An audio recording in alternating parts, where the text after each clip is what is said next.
Ladies and gentlemen, A new day is dawning. New ideas, new rules. To infinity and beyond. Well, this just got a little weird. Who is this? We are Super FM. It's 92.7 and you're listening to Spotlight.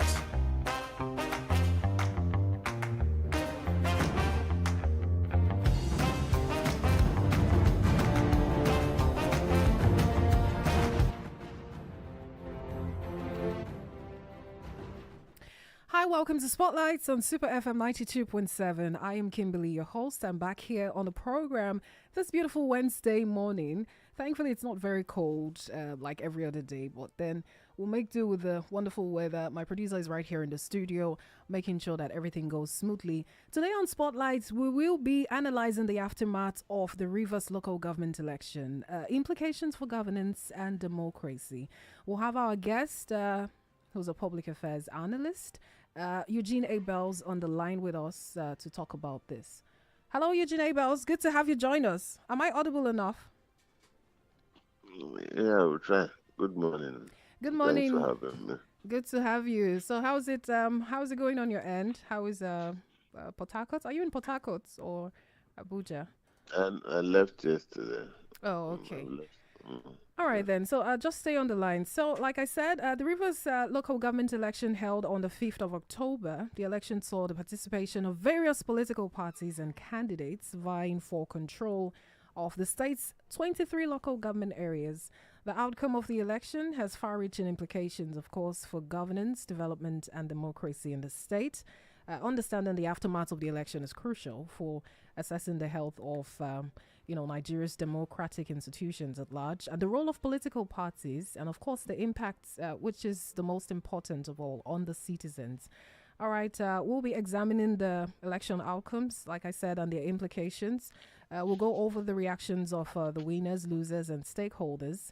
We'll assess the impact on governance. So at this point, I'm going to bring Eugene Abels on. Eugene Abels, good to have you once again. So now let's get what is your own reaction to the outcome of the election? Let's start from there on a personal note. Well, for me, I think Nigerians have taken their eyes off the ball in the sense that we've allowed the politicians to dictate the conversations irrespective of the rules. Number one, the rulings by the Supreme Court concerning caretaker chairman, for me, they will remain purely opinions until the Constitution is amended. So everybody and the threat by the federal government saying that the ruling that after 90 days, if council chairmen are not replaced with elected ones, then it will be an illegal action. The reasons are simply this, that the amendment of the Constitution cannot happen by mere judicial adjudication. That's why we have 3 arms of government. That's why the way to amend the Constitution is clearly defined in the Constitution. So, but that has not been done. So everything that is being done, it's purely to like have a political solution to issues. Okay, well, there's no need for us to quarrel. Why don't we just get this done? Some of the APC said they will not participate. Okay. But the people in other parties participated and elections went quietly. Yeah. But there was an alarming incident whereby a court order from a court of coordinated jurisdiction, Federal High Court. Sorry, before that happened, the River State had been compelled by court judgment, compelling them to ensure they conduct elections on the 5th of October. Yeah. Yes, and the opposition led by the FCT minister went and obtained a court order from a federal high court, which is of coordinated jurisdiction, saying that INEC should not provide a register for them, and that the police should not provide security. That was a frightening incident in the sense that can a person or group of persons go to court and say, let the Nigerian army stop fighting the bandits? The provision of maintenance of law and order is a constitutional requirement that nobody can stop it. Even the stopping of elections, the Supreme Court had ruled on that earlier on, that nobody or group of persons can stop an election from happening in any part of the country or at any tier of government. Okay. So you can see clear constitutional breaches. Yeah. All right. So okay. Yeah. Let me just ask you this one. They were sworn in. Yeah. On Sunday to resume on Monday, early Monday morning. The Inspector General of Police ordered. All this while, the caretaker committee chairmen were prevented from the council, from most of them, because the police barricaded those councils. I think some of them they were allowed to go in, but they were working. So, but only for that Monday morning, when the new people were to emerge, knowing that there were protests by those who refused to participate in the elections. Okay. Only for them to withdraw police. And knowing that that group, being the same group of people, when their tenure expired, refused to vacate office for the first time in the history of Nigeria. Okay. And the police, Mr. Eugene, can you hear me? That way, yeah. Okay, so now, like you said, there's been local government elections in other states, Benue, and I think Enugu recently. So why is this? What is the reason? What's the root cause of the issues in Rivers State? Sorry? What's the root cause of the political tension, the issues in Rivers State? It's simple. The FCT minister is supposedly to have sponsored the emergence of the current governor of Rivers State. And they have had they've fallen out. And so they've fallen out, and the FCT minister, if I'm quoting him, said that the governor is trying to take over his structure. But in the same wise, the Senate president is from Akwa Ibom State, and the people in power in a different political party, but elections went on there. In Benue State, the governor and the Secretary to the federal government are in different groups, camps, but the elections went quietly. Why is the case of Rivers State different? So why do you think it's different?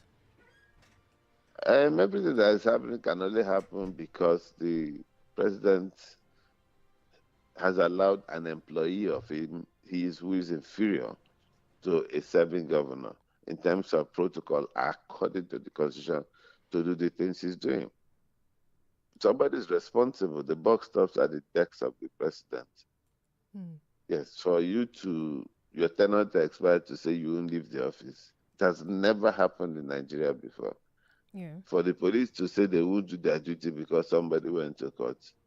It has never happened in Nigeria before. So the buck stops at the desk of the president. Should there be not political quarrels? Oh, no, they're normal. We've seen them from the time of the First Republic, Second Republic, Third Republic. It's normal for people to disagree. But the oath taken by the president, and that's why Lady Justice is blindfolded, that state institutions of state are supposed to at least pretend to be neutral.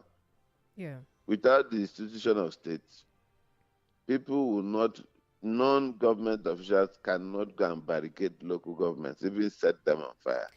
Okay, Mr. Eugene, what are your expectations of the president at this point? Sorry? What are your expectations of President Tinubu at this point? You said the buck stops on his table. Call his employer to order. Okay. Yes, tell his commander-in-chief of the armed forces, and the oath he took his responsibility, his loyalty is first to the Constitution. And the Constitution says, we the people. So whatever else we're doing, it's a wrong and negative signal which we're sending. Okay. All right. Yes, so now, remember it happened in Western Nigeria in the First Republic, which eventually led to the coup. Yeah. Then we ended up in a civil war. We don't need that. Because if people begin to lose faith in the Nigerian police who is supposed to be neutral, then there'll be a problem. Okay. So They'll resort to self-help. yeah. So It's just that we're fortunate. Imagine that if Minister Wike was governor of Rivers State, and if Ubara was trying to imagine the mayhem that would have happened in Rivers State. It's just that the men of the present governor, that he has, because even when he swore in the people, I said, look, avoid them. If they attack you, just avoid them. Okay, so Yes, now let's I can non-state actors go and block. yeah, can you hear me offices. at all? Am I audible enough? Not really, but I'm managing. Okay, so now how will the election outcome affect governance of the states going forward? How do you think it will? Yeah. Local governments have to function. Nobody like pre-election or post-election will go to the tribunals, which will be set up maybe this week. And the rest of them, they also have cases in court. They will go to court and seek for interpretations and enforcement and calling for judgment. But local governments must go on. The work must go on. Government does not stop. Okay. Yeah. All right. So, are there any political potential changes in leadership and administrative structures? Yeah, the council chairman and vice chairman have resumed. They are new people. They have also sworn in the elected. Each local government council has about 17 councillors. They've also resumed, ordered the Inspector General of Police to provide law, to ensure there's law and order. I think the local government authorities will resume work fully from today. So don't you foresee like a cycle playing out? I mean, the governor's influence enabling, I think the Action Alliance Party swept about 22 local government councils. Now, is it really based on the people of Rivers coming out to vote for their choice? Or was it just the governor's influence that enabled that win? Don't you foresee like a cycle? Isn't he going to have like major influence on the local government chairman as well? Because local government autonomy is another conversation that, you know. And that's a completely different conversation. The election, out of the elections, 5 political parties won offices. I know Boot Party won, APC won, African Alliance won, APP won. About 5 parties won. People who ran for them. Yes, the governor will have. That's what the fight is all about now. Who will control the local government structure? But like for the past, since the birth of this democracy and this republic, once a governor emerges, irrespective of who brought him, automatically becomes leader of the party, and he runs his government. Don't forget that Section 162 of the Constitution says that the state and local government must have a joint account. And so the governor is in charge. He will relate with them, irrespective of whatever nomenclature they have. And this is not the first time it's happened in Rivers State. If you go back to the NRC SDP days, we had council chairmen who were not of the same party with the governor. Then it was Governor Ada George, yes. And they worked. And even there was some slight competition then because the council chairmen who were not of the same party with the governor tried to outshine other local governments so that they became the reference point. So it's not an unusual arrangement, but in terms of political influence, the governor is going to have influence over them like every other state until we do the amendments we need to make in the Constitution. All right, so how do you see the results impacting the citizens of the state now, going forward? And the citizens of the people of the state are in support of the governor. The mass of people.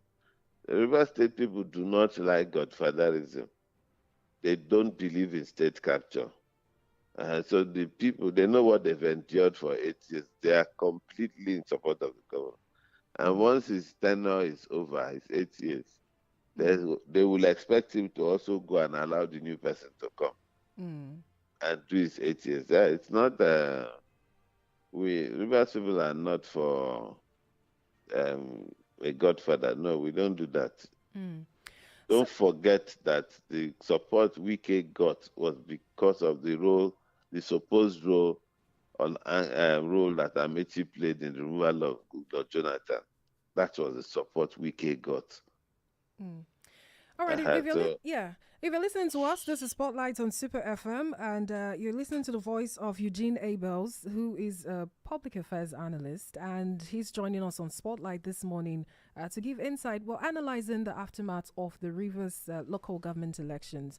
We've had a lot of reports coming in from that end, blowing up of buildings, secretariats, and back and forth. And even the FCT minister was recently on a television interview, I think as recent as last night, to talk about, court orders that weren't respected or acknowledged. And he said a whole lot. But then we're going over this, like I said, with Eugene Abels on Spotlight. So give your contribution, your thoughts on what you think the aftermath of the elections has been, and what you would advise the way forward should be for all parties involved and stakeholders. All right, you can call the studio line on 0805 092 0927. That's 0805 092 0927 or 0705 890 4927. That's 0705 890 4927. So, Eugene Abels, back to you. So I talked about the impact on the people, and I asked you if you don't have the concerns about, it being a cycle. Because although you answered that, but I still need you to expatiate, because the concern for me is actual freedom of the people. Because I spoke to someone from Rivers, was it not yesterday, and the person said a lot of Rivers people are feeling liberated. But then, like I said, is it really, how involved were the people in this process? How did they go out to vote? And what is the importance of local government elections? Can you just expatiate and emphasize on that? Because a lot of people don't give a lot of thoughts to it. We run a particular kind of government, which is supposedly federal in nature, where you have subnationals, then you have local governments. And the way the constitution is structured, if you need to play politics, you need to go to your ward level, meaning that they ensure that power is devolved to an extent to the locality so that basic things are handled at different tiers of government. For instance, even if you take health service, primary health service most times handled at the local government level, customary court at the local government level. And even though the local government is seen have suffered undue disadvantage in the current dispensation because of weak public institutions and because of the barbarian nature of governors. But in Rivers State, whether it be Wike, whether it be Amechi, whether it be Otley, governors in Rivers State don't normally touch allocations to local government because their monies are too small.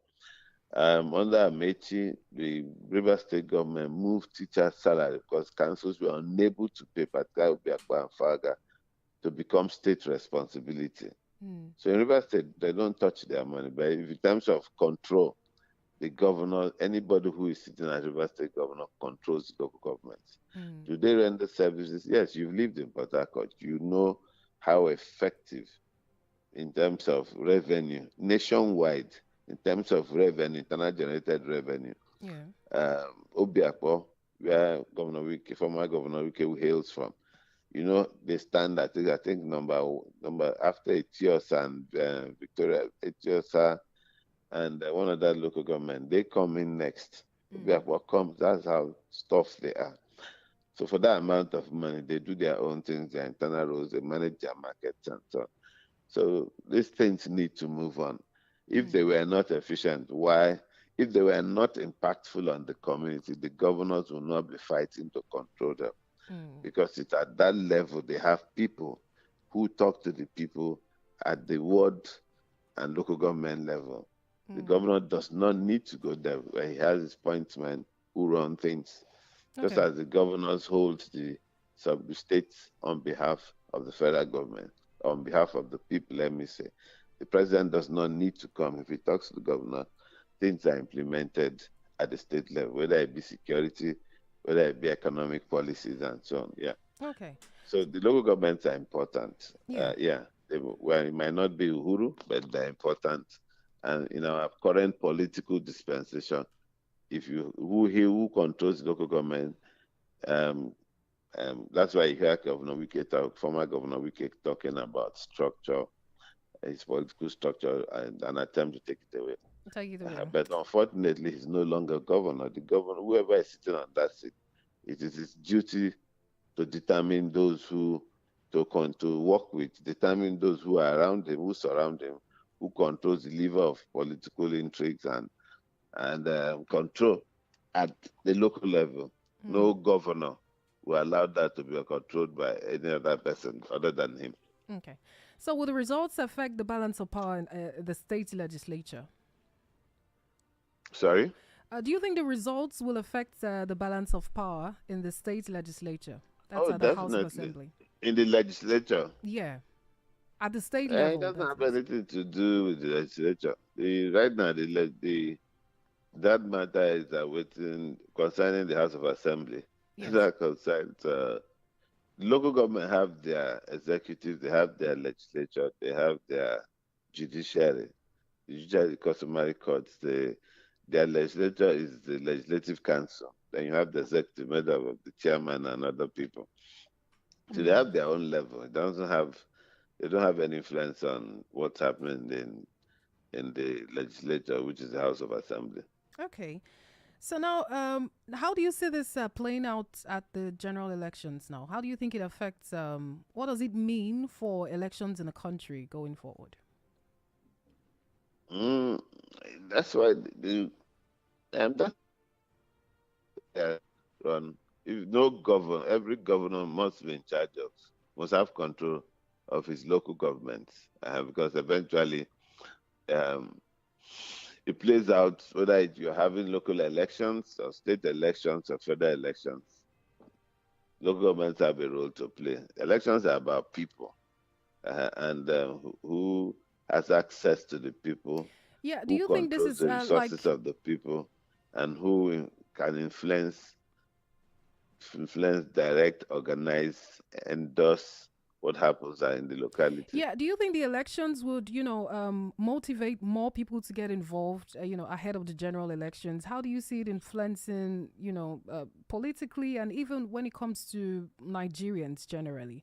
And because even the governorship election in Ondo is coming up. I think we had the Edo State very recently as well. And then this Rivers local government elections, not the only one so far, but then it's been dominating the media space. A lot of reports coming in from that end. But so far, what do you think, how does this influence elections or, the political structure in the country going forward? Just give your thoughts on, how it plays out on a bigger scale in the country. Yeah, first of all, first one good question that people should ask, and I think ask it, is why Rivers State? Why Rivers State is because of the size of the balance sheet. And if you go back since 2003, whoever becomes president, Rivers State always plays a role because of the kind of resources she controls. Who emerges president, yeah. And so, in terms of impact of people or what people say in terms of participation and so on, it's quite attractive. And for instance, this last local government election, a friend of mine who used to be a medical doctor in Lagos, transferred to the civil service in Rivers State. He just retired. He ran the election and won one of the seats. So it was quite refreshing that this is an outsider. A couple of outsiders are in it, and one of the council chairmen is a lady. I think this is the second time a lady is becoming a council chairman in Rivers State. So it's quite refreshing, and don't forget that politics is a profession. A lot of people will tell you politics no be work. No, not work. But it shouldn't be.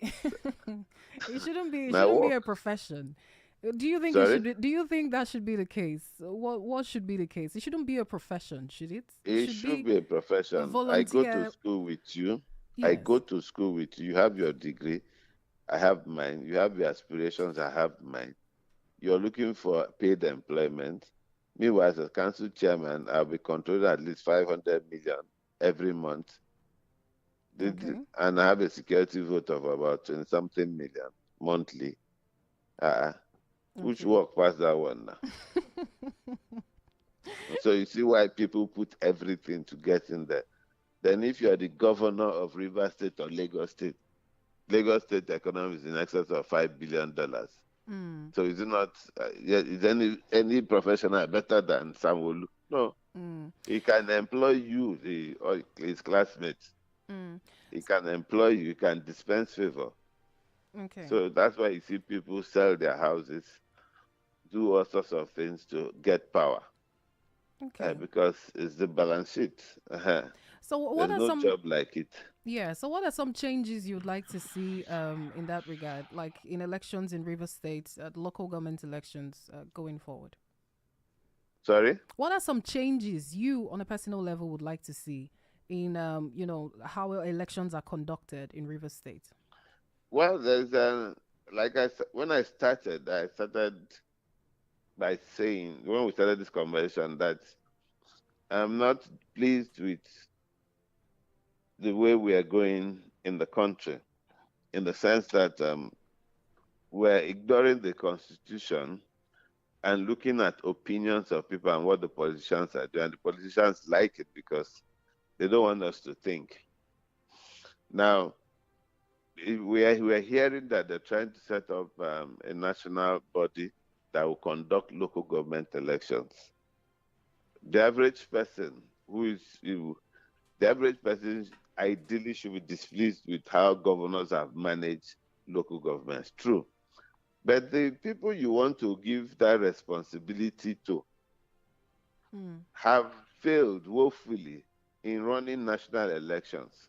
That's why if you attempt to run for any office today in Nigeria, you must seek for money to pay lawyers, because you must go to court. Because there will be manipulations. Edo elections, we can see the opposition party saying that INEC has refused them to inspect electoral materials. Yeah. And it is only in Nigeria where a public institution like INEC goes to Parliament, gets money approved for them to render service. When they render the service, they are absolved of any blame. So it is you, the person who has suffered loss, that is asked to go to court.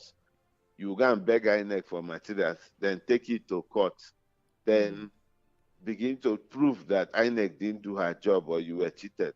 In other claims, it is not so. And no other, just like NNPC gets a budget to import petrol. And and we said for the month we didn't send any petrol. Somebody says go to court and come and go and meet NNPC, give me your budget. Give me your receipts that you used to import. No, it should be the other way around. Yeah. And until it becomes the other way around, where whoever sits over INEC or superintends INEC becomes accountable, Nigeria cannot change. We'll keep going this way. So now you can imagine if you have a national body that conducts local government elections, it means that I can sit in Abuja and appoint council chairman in Etiosa, in Sokoto, in Kano State. Yeah. And that is chaos. So I don't think that even if they attempt to set it up, I don't think the northern states will allow them to amend that section of the Constitution. Attempt to play with unitary governments, taking us away from the regions and our independence, and which has kept us where we are today. I think it's a dangerous trend. I think we should not permit it. If we want to change things in our elections, whether they be federal, state, or local government, every electoral body that conducts an election must come so that people take responsibility, so that even if you help your godfather who put you there, you might end up in prison. Then we will now begin to go places. But anything less than that, as long as electoral bodies, whether they are federal or state, are absolved of responsibility of accounting for their services, nothing will change. All right. We'll go on a quick break now. Still Spotlight on Super FM. Eugenia Bell's still on the line with us. Network is a bit There's a lot of glitch this morning, but you can send your WhatsApp message to 0705 Your thoughts on the aftermath of the Rivers local government elections, and what changes would you like to see, in elections, in politics in the country going forward. All right, stay with us on Spotlights. Don't go away.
To demands, we'll talk about the local government autonomy at this point on Spotlight. We've talked extensively about the outcome, the aftermath.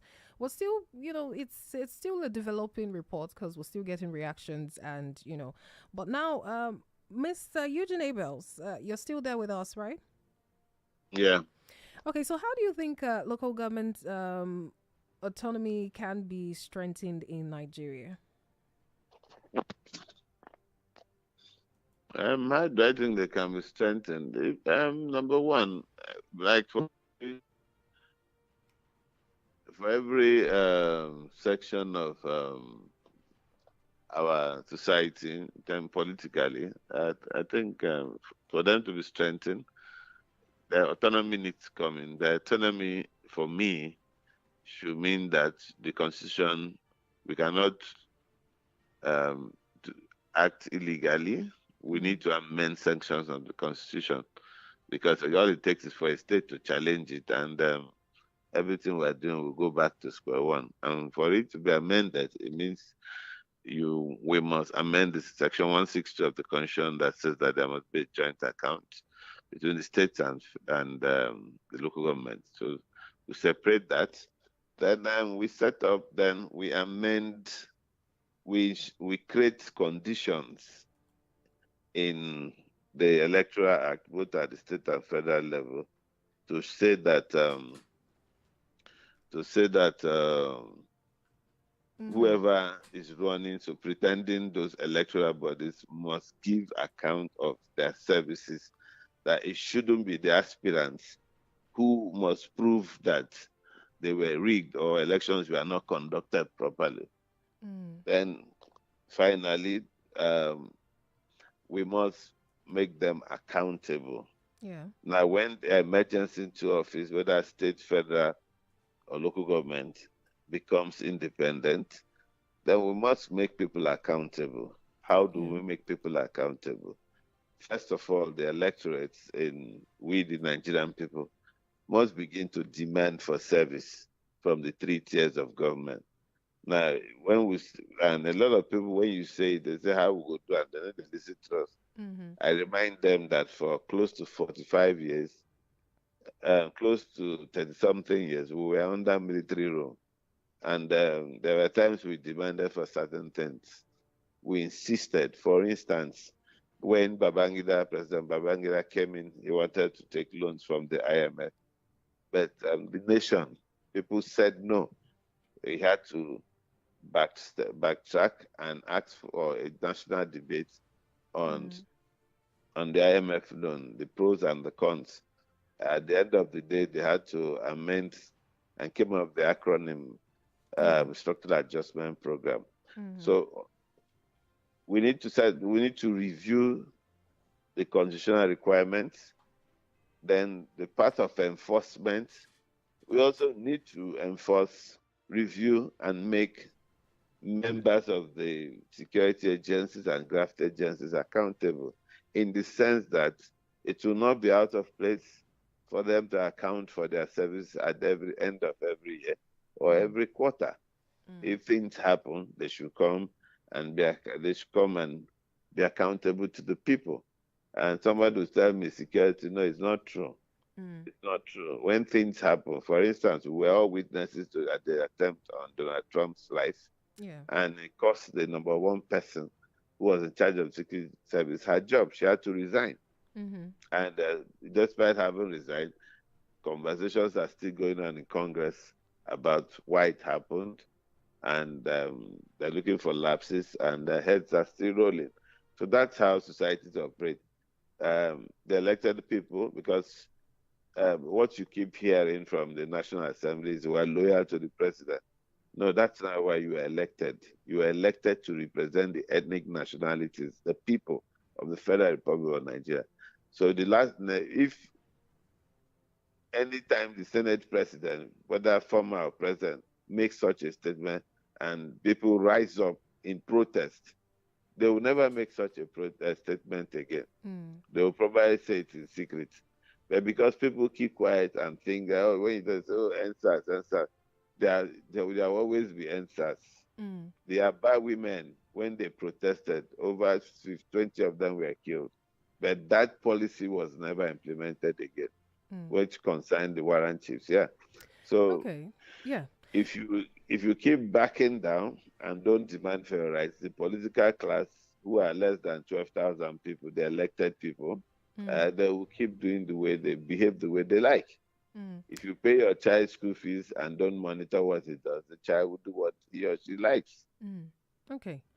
All right. Falling back on elections in the country now, what role do you think, federal interventions or court rulings play in escalating issues?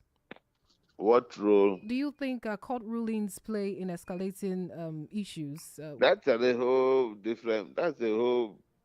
gamut of conversation, the judiciary. Yes, please. Because we're currently, that's why I keep referring back for us to review our conditional requirements on how elections are conducted. And you can see, if you take the River State situation and Kano State, where people go to courts of coordinate jurisdiction, same courts, different, same level of court, same level of authority, where people run all over the place to shop for orders, uh, stopping, trying to undermine governance or undermine their opponents here and there. And we have seen situations where today now, like what most people have been saying in the public space, the judiciary is now electing people on behalf of the people, decreeing people into office by judicial fiat, meaning that the votes of the people do no longer count. Because every politician, when they're planning to run for an election, they make provisions for security, they make provision for judicial matter outcomes, because with the judiciary, you can become a governor. And we've seen a situation in the past where somebody became governor without having his or her name on the ballot. And so even though those cases are no longer being cited, but it has happened in Nigeria. Wow. And yes, it happened now. It happened. Yeah. So the judiciary, it is time for them to clean up. I don't know if the President Chief Justice will have the courage to take that route. Don't forget that under the Buhari administration, the Chief Justice, judges were hounded in the night in a Gestapo-like fashion. I don't think judges are civil servants. I don't know if they have the courage that the judges under military rule had. All right, we're wrapping this up in about 5 minutes. So let's begin to talk about your recommendations, the way forward. The role of traditional rulers, I believe they have a role to play when it comes to that. Community leaders, local organizations in promoting peace and resolving the crisis in River State, which is the focus of the conversation right now. So just go on with your recommendations as we wrap this up on the way forward. I didn't hear you clearly. Was I too fast, or I wasn't audible enough? Okay, so Audible. I said we're wrapping this up in about 5 minutes, and at this point, I just want to hear the recommendation solutions you'd prefer. What is the role of local organizations and even the community leaders in promoting and ensuring peace at this point in the state? The traditional rulers and do they have a community- role to play as regards dousing the tension? The tension can be doused by the president. He should call his employees to order. Okay, beyond Finish. But then they are Not party the- members as well. Is this not also a party thing? I mean, like Right now, what the things they are doing in River State against the government of River State, because they are using federal government forces to do those things. Tacitly, so there's not. It is not. It's simple. If the president says, "Hey, stay one place," it's over. Everybody will respect. Then you can express So how about the yourself PDP? through the judicial process. So how about the Yes. PDP? What's the role of the PDP now in dousing its tension? And the PDP is also engulfing. The same man is engulfed in the quagmire in which the PDP have found ourselves. That the PDP Governors Forum chairman, who is the Bauchi State government, he came to witness the swearing in of the local government chairman and commended the governor, because he said that the River State governor is the vice chairman of that forum. And I think they're supposed to have their National Executive Council is supposed to meet on Board of Trustees on the 24th of October. I don't know. But they have an event which is supposed to be a landmark event. As long as somebody does not go to court to stop it, somebody will shop, and before you know, there will be one court order saying that they can't even hold their meetings. And so that meeting might not hold. Okay. But for the PDP, that's their position. They have set up a reconciliation committee, because this is not the first time people disagree politically. But at the end of the day, because normally, for instance, because there's also an aberration there, in the sense that because the former governor brought or the leadership of the party Yeah. in PDP. Mm-hmm. And despite a court ruling, they went ahead to conduct a congress which sidelined the governor. So I don't think PDP will want to lose a state like Rivers State. And the governor has fired a shot by aligning tacitly with the APP. And so they set up reconciliation committees before now, and I think they're going around and meeting with people. So what are the lessons?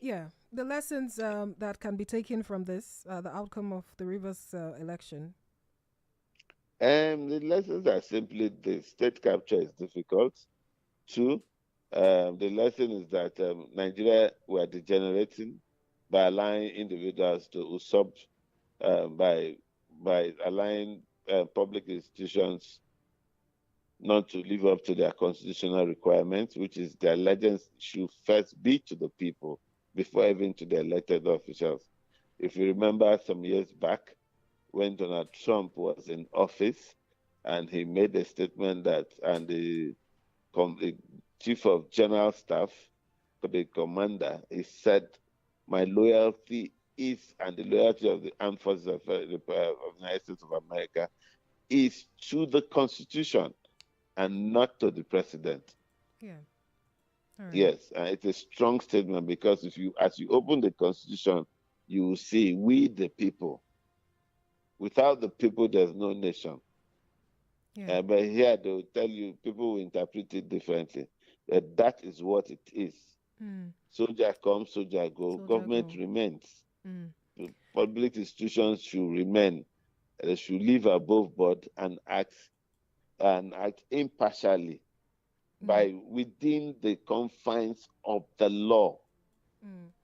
All right. How can the police say court told them not to partake in a public activity when the public pays your salary?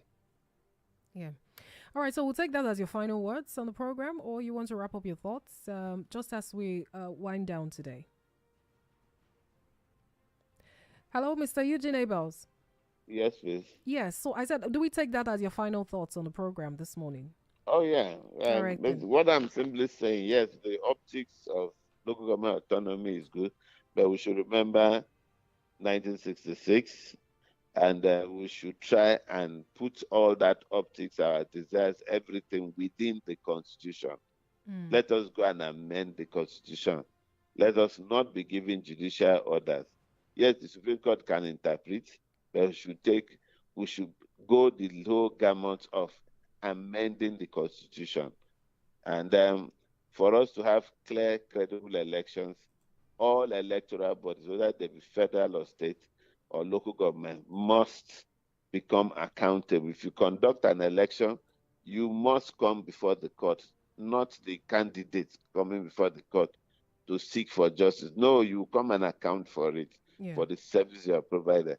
If we don't do that, we'll keep going down, and probably fizzle away. God forbid. All right, that God forbid that. Thank you very much, Mr. Eugene Abels. Thank you for your time with us on the program. Enjoy the rest of your day. And so it's been Spotlight. We went over the aftermath of the Rivers local government elections. Join us tomorrow for another edition on Spotlight. I am Kimberly Ubiaba, your host. Tomorrow is actually World Mental Health Day.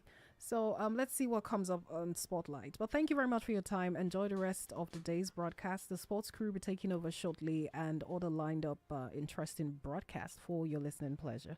Don't go away. Stay with us on Super FM.